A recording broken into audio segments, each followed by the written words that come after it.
Hello, today we will start with CO2 laser. So CO2 laser was invented by C.K.N. Patel in the year 1963. CO2 laser has the properties like high intensity. It is used in drilling, cutting and also in medical field, especially for the cosmetic aspects. So in order to understand the CO2 laser, first we should understand or we should know what are the two types of collisions that exist during a gas discharge, and secondly we should know the vibrational energy levels present for a gas molecule. So first we will see what are the two different types of collision that exist during a gas discharge. So the first one in this is collision of first kind.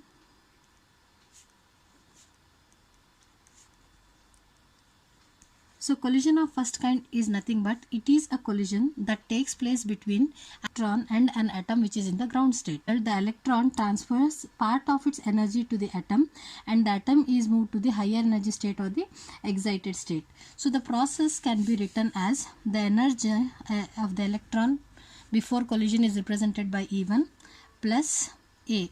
That is, the electron is colliding with the atom in the ground state, and as a result giving part of its energy. So as it has given part of its energy, E1 changes now to E2 plus, as it has given part of its energy to the atom is raised to the excited state or higher energy state. So this is called as collision of first kind. So collision of first kind is interaction or the collision that takes place between an electron and the atom in the ground state, and as a result the electron gives parts of its energy to the atom and the atom is moved to the higher energy state or the excited state. Here E1 and E2 are the energy of the electron before collision and after collision, whereas A and A star is the atom in the ground state and atom in the excited state respectively. Next we have collision of second kind. So this is a kind of collision that exists between an excited atom in a metastable state and another atom in the ground state of two different elements. That is, for example, I have two elements, or you can say two gases, let me take, that is nitrogen gas and CO2 gas.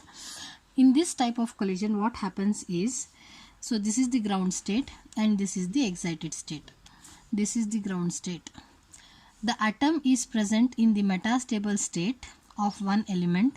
This atom is going to collide with the atom in the ground state of the other element.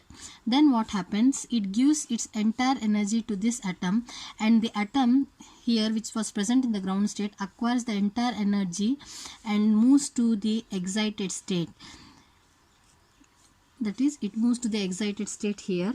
One condition here is that the second element which is present here should have or should possess an energy state with energy at least approximately equal to that of the metastable state of this former element.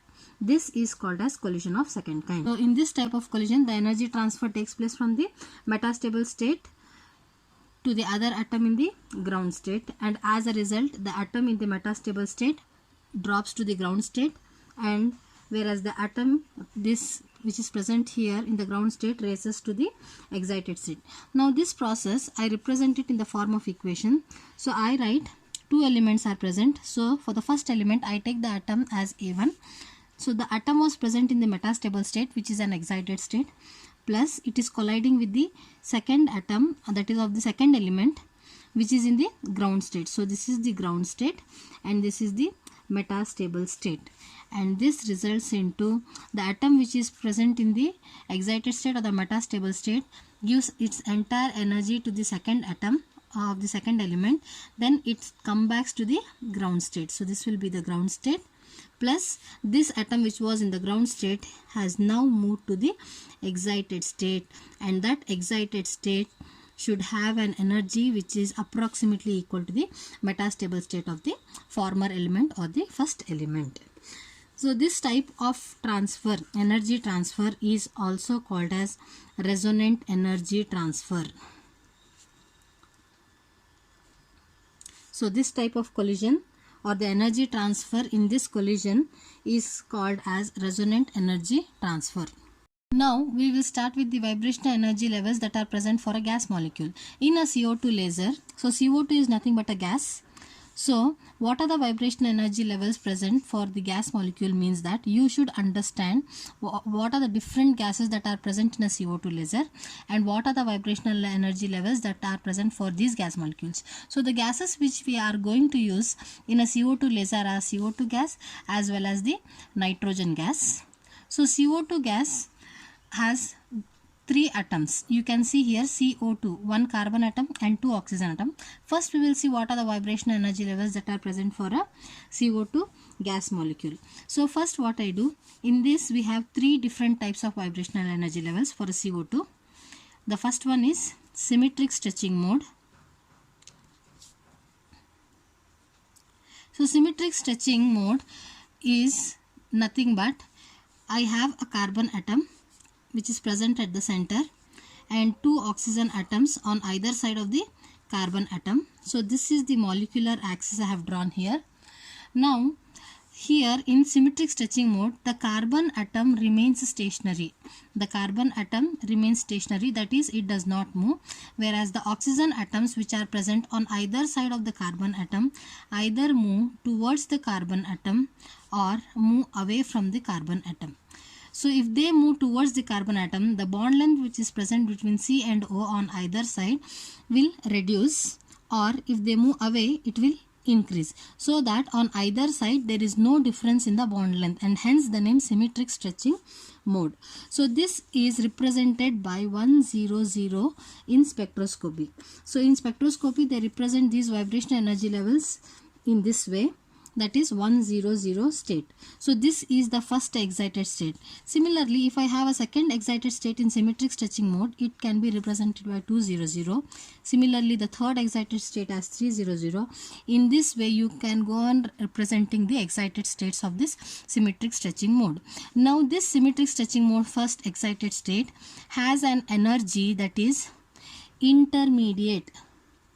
So it means that between the other two modes. As I said, there are 3 vibrational modes for CO2. As I said, there are 3 vibrational modes for CO2. So the energy of the symmetric stretching mode 100 is intermediate between the other 2 modes. What are the other 2 modes I have? In between those two, I will be having the energy level for symmetric stretching mode. Now, the second vibrational energy level present for a CO2 molecule is asymmetric stretching mode. So in asymmetric stretching mode, as we know, for a CO2 molecule we have 3 atoms, that is carbon and 2 oxygen atoms. Now I have drawn this in this way. So this is the molecular axis. Here the vibrations, or how the atoms that are present here vibrate, is the carbon atom here now moves in one direction. If the carbon atom is moving in one direction, then the oxygen atom which are present, both the oxygen atoms which are present, move in the opposite direction. This is called as asymmetric stretching mode. In symmetric we had that carbon atom stays stationary, but here the carbon atom does not stay stationary. It moves in one direction. In which direction it moves? To the opposite direction the oxygen atom moves. So here I have shown the arrow mark. The carbon atom is moving in this direction, so the oxygen atoms are moving in the opposite direction. Vice versa can also happen. If the carbon atom is moving in this direction, then the oxygen atoms are moving in the opposite direction. Now you can see that if carbon atom is moving in one direction, then the length between this C and O is reduced, whereas the length between this C and this O is increasing. So there is no symmetric between these two bond lengths, or there is an asymmetricity present between this bond and also this bond. This is smaller when compared to this. This becomes very larger. So it is called as asymmetric stretching mode. In spectroscopy, it is represented by 001 state. That is, the first excited state of asymmetric stretching mode is represented by 001 state. And this energy, that is the energy of asymmetric stretching mode, is highest of all three modes of vibration. That is, whatever symmetric and the third mode, that is bending mode, I have, in those all three, the highest energy possessed is by the 001 state of asymmetric stretching mode. Now we will see the third mode of vibration, or the third vibration energy level that is present for a CO2 molecule, that is the bending mode. So this bending mode, again I have the carbon dioxide molecule that is with one carbon atom and 2 oxygen atoms. Here the atoms are vibrating in such a way that earlier in symmetric and asymmetric mode the atoms were vibrating along the molecular axis, but here they are vibrating perpendicular to the molecular axis. That is, the carbon atom, if it is moving in the upward direction, then the oxygen atom are getting displaced in the downward direction. So if I see, it will form in this way. So the carbon atom is here now and the oxygen atoms are here. So now you see this carbon atom has moved in the upper direction, whereas the oxygen have moved in the opposite downward direction, and the vibration is normal or perpendicular to the molecular axis. So you see here a bend is formed. For example, if you take a thread, okay, when you take a thread, hold the thread at the center, you can see that a bend is formed. So this a bend is formed, so the reason it is called as bending mode, and it is represented by 010 in the spectroscopy, 010 state in the spectroscopy. Now the energy of this state, so the energy of this state, as I said that symmetric mode is having intermediate of the two, asymmetric is having highest, so it means that the energy state 100 is lowest of all. So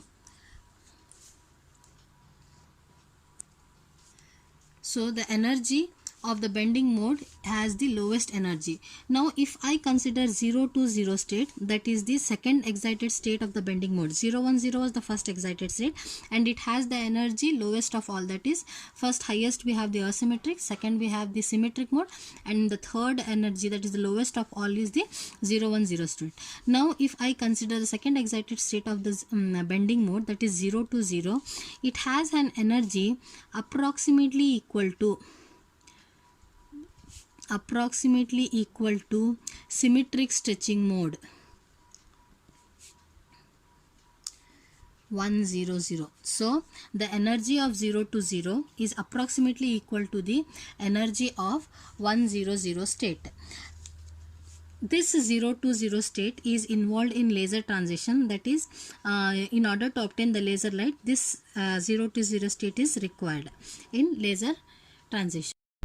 Now we will start with the nitrogen molecule. We have discussed earlier about the CO2 molecule, which were having the 3 vibration energy levels. Now we will see what are the vibrational energy levels that are present for a nitrogen molecule, as this is also present in the CO2 laser. So in a nitrogen molecule, the vibrational energy levels that are present are metastable. That is, all the energy levels which are present are metastable. So the first excited state, that is nu is equal to 1, I represent it as the first excited state of nitrogen molecule. The first excited state of the nitrogen molecule, which is represented by nu is equal to 1, has the energy which is approximately equal to asymmetric stretching mode. So asymmetric stretching mode is represented by 001 state. So the nu is equal to 1 state of nitrogen molecule has an energy which is approximately equal to the 001 state of CO2 molecule, and this helps in causing the population inversion in a CO2 gas by means of resonant energy transfer. Why? Because these are the two elements. This is nu is equal to 1 for nitrogen and this is the asymmetric mode for CO2. There are two elements, and here when the atom which is present in the nu is equal to 1 state is coinciding or is colliding with the ground state of CO2 molecule, it raises the CO2 molecule to the asymmetric stretching mode. Why? Because this energy is approximately equal to nu is equal to 1, and this is the collision of second kind that is taking place in the CO2 laser, which is helpful, and here resonant energy transfer takes place.